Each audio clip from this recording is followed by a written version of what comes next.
Karen Carpenter. Thynnasattadasm's Untold Life Story.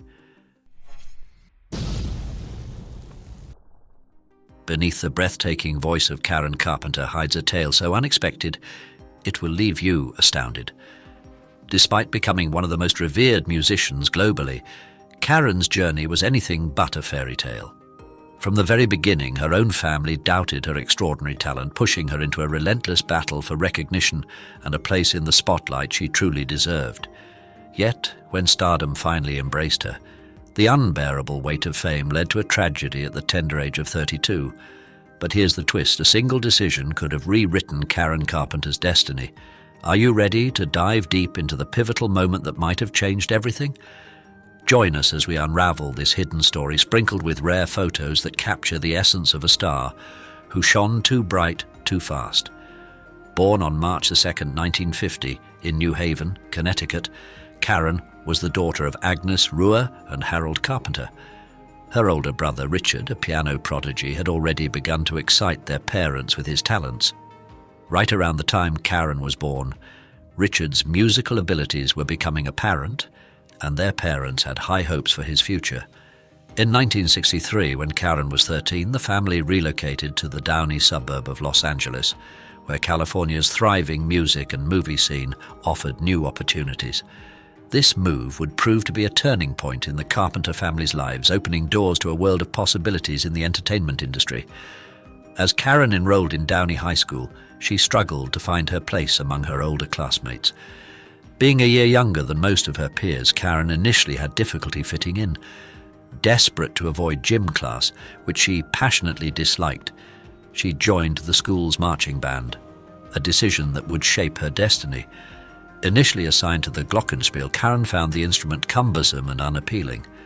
She didn't dedicate much time to practicing, as she found the glockenspiel to be an ugly and unwieldy instrument. It wasn't until she witnessed her classmate, Frankie Chavez, skillfully playing the drums that she discovered her true calling. From that moment on, Karen knew that the drums were her instrument of choice. Convincing her father to purchase a $300 Ludwig drum set, the same brand used by her idols Joe Morello and Ringo Starr, Karen embarked on a journey that would reveal her extraordinary talent. The cost of the drum set was significant at the time, equivalent to about $3,000 in today's money. Despite her mother's protests, Harold's investment proved to be a wise one, as Karen quickly blossomed into a once-in-a-generation drum prodigy.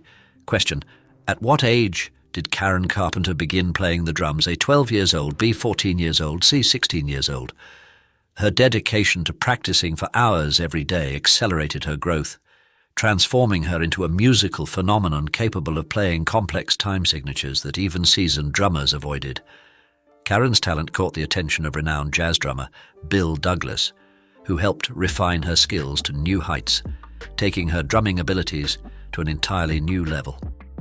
After graduating from high school with honors, Karen enrolled at California State University as a music major. It was there that she began collaborating with her brother Richard in the college choir.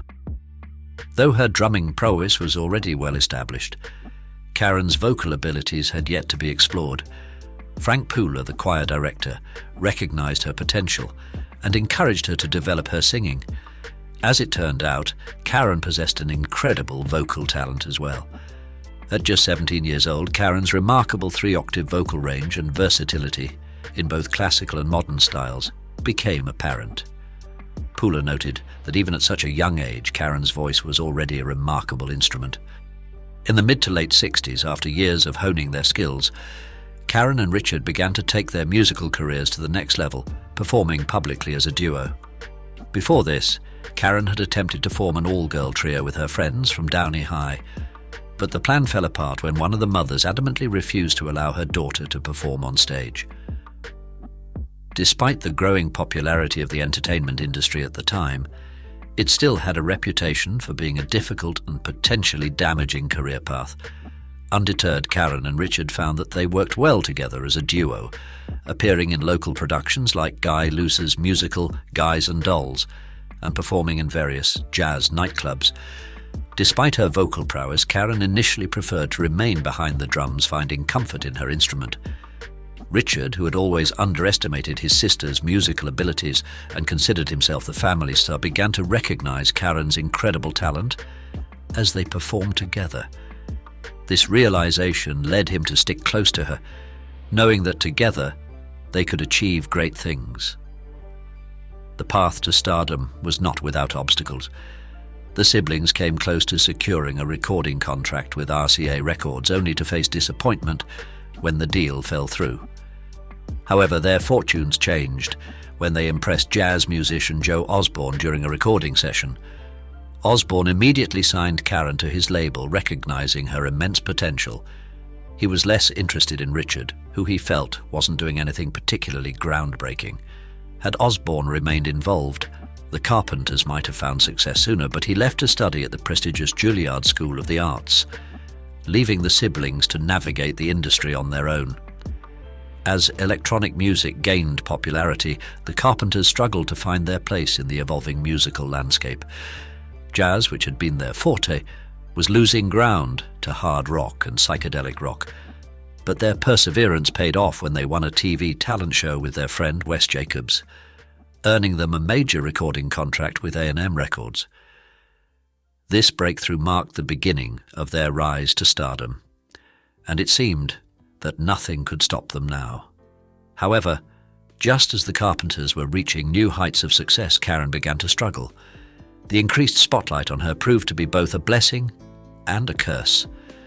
While Karen was an exceptional vocalist, she preferred to remain behind the drums, a setup that had worked well in nightclubs but wasn't suited for the big stage. Under pressure from her managers, Karen reluctantly agreed to step out from behind the drums and become the group's frontwoman. They hired a less talented drummer to take her place, encouraging Karen to focus on her vocals.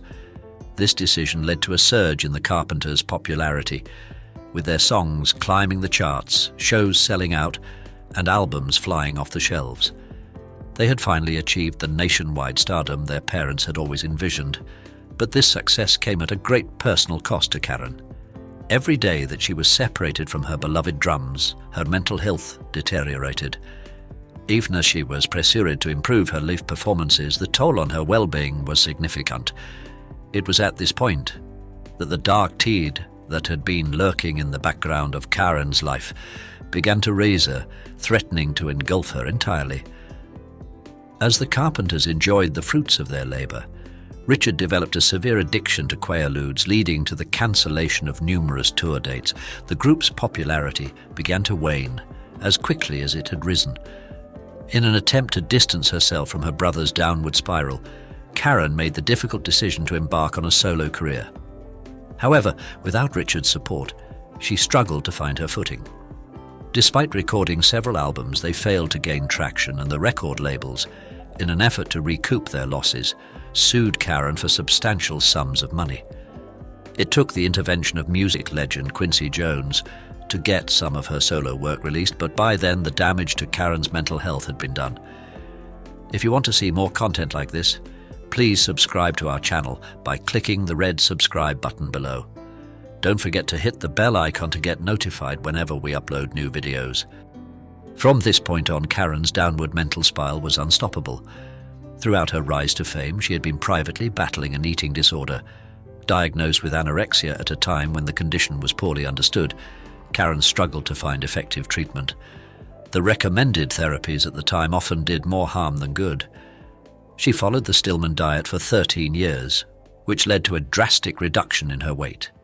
Initially, Karen didn't see this as a problem, but as she transitioned to being the Carpenters' frontwoman, fans began to express concern about her gaunt and frail appearance. In response, she changed her diet to gain weight, even hiring a personal trainer who helped her build muscle and improve her physical performance.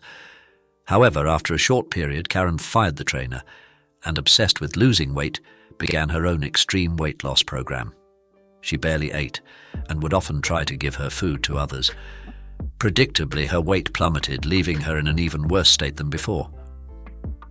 Fans wrote letters to the band inquiring about Karen's health, but she adamantly refused to acknowledge any problems publicly. Instead, she began wearing multiple layers of clothing to conceal her thin frame. Karen's final battle with her illness began in the 1980s. Formerly diagnosed with anorexia, she sought treatment from renowned psychotherapist Stephen Levenkron. She hoped that he could help her recover quickly, allowing her to return to touring with her brother. However, Levenkron informed her that treatment could take up to 3 years, a timeline that Karen found daunting and unappealing. She hesitated to commit to such a lengthy process. In 1981, Karen began taking thyroid replacement medication, believing it would improve her metabolism and help her develop a healthier relationship with food. However, she simultaneously abused laxatives, consuming as many as 90 tablets a day. This combination of medications meant that food would pass through her system rapidly, preventing her from gaining weight. Karen kept this regimen a secret until the strain on her heart became too severe to ignore. Frightened by her deteriorating health, Karen returned to Levenkron, who confiscated her medications to prevent further abuse. He also placed her on a strict intravenous parenteral nutrition program, which helped her regain some of the weight she had lost. However, by this point, the damage to her heart was irreversible. In late 1982, after just 1 year of treatment, Karen returned to California, determined to revive her career despite her fragile health.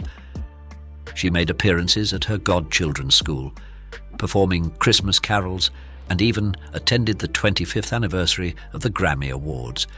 Friends, like Dionne Warwick, remarked on her vibrant and lively demeanor, unaware of the true extent of her condition. On February 1st, 1983, Karen met with Richard to discuss the possibility of reuniting as a duo. By this time, Richard had recovered from his own struggles and was in a better place both physically and mentally. The meeting was promising, and the siblings were excited about the prospect of performing together once again.